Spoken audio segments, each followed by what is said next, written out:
Dear Patriots, before the news starts, please subscribe to our patriotic channel by clicking the subscribe button. Give us a thumbs up to this video. Don't forget to leave your opinion below in the comments section. Share the news on Facebook and Twitter so you friends see it. Thank you. Trump gets South Korean concessions in first trade deal. President Donald Trump has reached the first trade deal of his administration, getting South Korea to make a few changes to a 6-year-old pact he said was a horrible deal. Trump had largely criticized the previous agreement largely because of the U.S.'s auto trade deficit with South Korea, which has grown significantly since the deal went into force in 2012. At his insistence, the two countries launched talks last year to renegotiate the pact. Senior administration officials Tuesday night outlined the details of the revised U.S.-Korea Free Trade Agreement, known as KORUS, most of which were announced over the weekend by the South Korean government. Separately, Seoul won a permanent exemption from a new 25% steel tariff imposed by Trump as of last week, although not from a new 10% duty on aluminum imports. The changes to the KORUS agreement include a provision that will double to 50,000 the number of cars each U.S. manufacturer can export to South Korea without having to meet the country's more stringent safety standards. Others address additional auto-regulatory barriers. While some of these may seem small individually, altogether these create a suite of outcomes that make it a lot easier for our auto companies to compete on a level playing field there in South Korea, a senior administration official said. South Korea also agreed to reform its custom inspection procedures for determining whether an import meets the necessary rules of origin to qualify for duty reductions under the pact. Oftentimes in the past, Korea has had burdensome and arbitrary inspections for country of origin at the border. It's been a big problem, not just for cars, but for all kinds of industrial products, even agricultural products and processed foods, the administration official said. In exchange for the steel tariff exemption, South Korea agreed to cap its steel exports at 70% of the average volume from the past 3 years on a product-by-product basis. Administration officials said that other countries seeking tariff exemptions would have to agree to similar quota restrictions, but not necessarily at the same levels. The one additional detail that had not been announced was that the United States and South Korea are finalizing an agreement that will prohibit either country from devaluing their currency for an unfair trade advantage, senior administration officials said. U.S. officials hailed the new currency side agreement, which is being finalized by the U.S. Treasury Department and South Korea's Finance Ministry, as the first of its kind. But the currency measure is not actually part of the revamped KORUS Pact and is not enforceable through that agreement's binding dispute settlement provisions.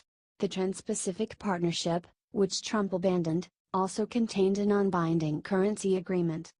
It also could be a precedent for future U.S. trade agreements, an administration official said, without commenting on whether the revised NAFTA agreement now being negotiated with Canada and Mexico would include a similar provision.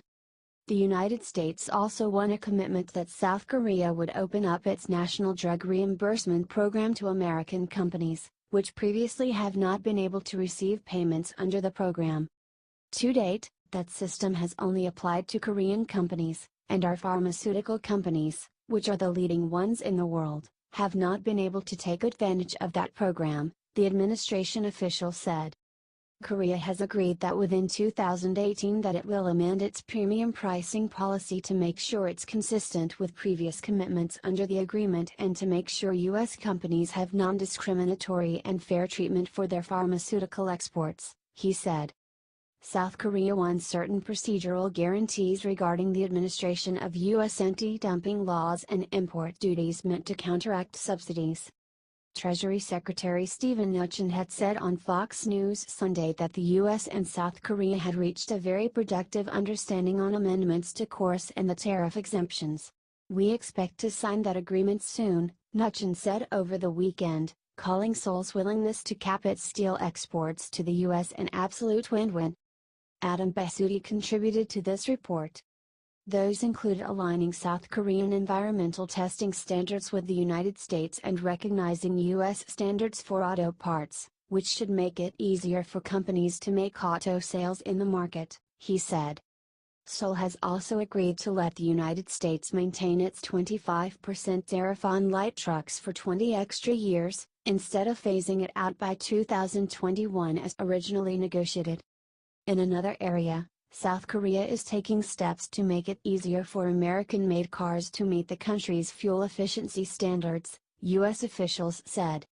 Last year, the United States exported about $2.5 billion worth of autos and auto parts to South Korea and imported about $23.9 billion worth of those products from the Asian ally.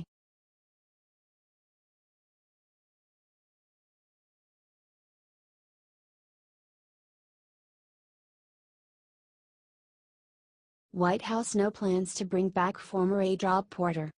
White House Press Secretary Sarah Huckabee Sanders said Tuesday that President Donald Trump has no plans to bring back former aide Rob Porter, who resigned from the administration last month amid allegations of spousal abuse. There are no plans for him to come back, Sanders said of Porter at the daily press briefing. The remarks came in response to a New York Times report published Monday that Trump has stayed in touch with Porter and has expressed hope that the former White House staff secretary could someday return to the West Wing. Sanders said she was only aware of one exchange between Trump and Porter since his departure. "They have spoken one time," she told reporters. According to the Times report, Trump told advisors he knows he cannot realistically bring back Porter, given the denunciations of his alleged behavior, but the president misses the structure the staff secretary imposed in the office. Porter resigned in early February after news outlets published accounts of domestic violence from his two ex-wives. Porter has denied wrongdoing. The departure prompted a wave of backlash, with White House officials being pressed to account for his presence in the West Wing given his alleged conduct. The Porter scandal also raised questions about the White House's employee security clearance protocols. The former staff secretary had been operating in the West Wing under an interim security clearance. Chief of Staff John Kelly, whose handling of the Porter controversy drew sharp criticism, later announced revamped protocols for how the administration will handle clearances.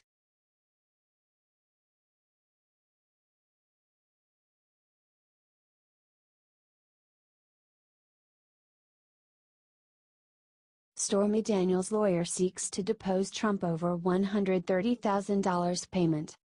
Stormy Daniels is seeking to question President Donald Trump under oath about a non-disclosure contract that paid her to keep quiet about their alleged relationship. In a filing late Tuesday night in U.S. District Court in Los Angeles, the adult film star, whose given name is Stephanie Clifford, asked permission to question Trump for 2 hours. Her lawyer also is seeking to depose the president's lawyer, Michael Cohen, who arranged the hush money deal with Daniels. "It is firmly established that a sitting president is not afforded special protection from a civil suit regarding conduct before he or she entered office," wrote Daniels' lawyer, Michael Avenatti. He cited the landmark 1997 Supreme Court ruling in Clinton v. Jones, which established that a sitting president isn't immune from civil lawsuits related to activity that occurred before he took office. In that case, President Bill Clinton had been accused of harassing a state employee, Paula Jones, while he was governor of Arkansas. In an interview Wednesday morning on CBS This Morning, Avenatti said he's merely seeking the truth. "We want to know the truth about what the president knew, when he knew it and what he did about it," Avenatti says. In another late filing, Avenatti also requests a jury trial for the case. In the court filing, Daniels' lawyer also said that the non-disclosure agreement and its mandatory arbitration clause violate public policy by suppressing speech on a matter of enormous public concern about a candidate for President of the United States, mere weeks before the election. Cohen is seeking to move the Daniels complaint out of court and into private arbitration. He has claimed the payment to Daniels was made out of his own pocket, not Trump's. In October 2016, less than 2 weeks before Election Day, Daniels signed a contract to remain silent about her alleged affair with Trump in exchange for $130,000. The agreement was reached as the Trump campaign was trying to control damage from a leaked Access Hollywood tape in which Trump bragged about grabbing women. Cohen and the White House did not immediately return requests for comment.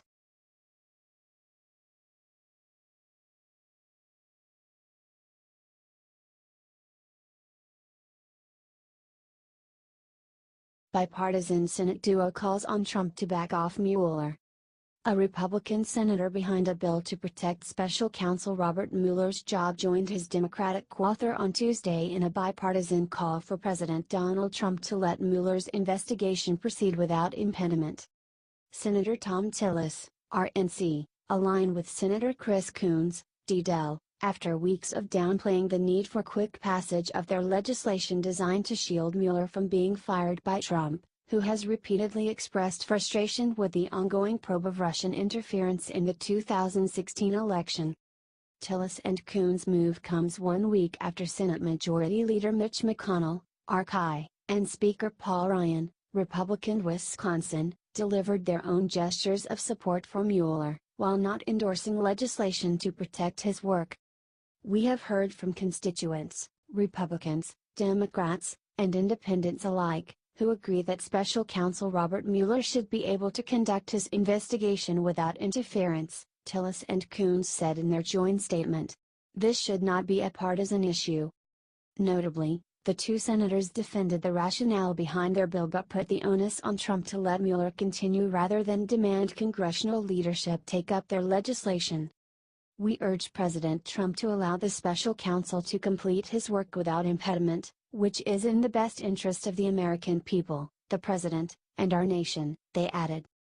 The Tillis-Coons bill, which gives special counsels the power to contest their firing after the fact, still must be merged with a competing measure from Senators Lindsey Graham, RSC, and Cory Booker, DNJ, before the Senate Judiciary Committee can consider it.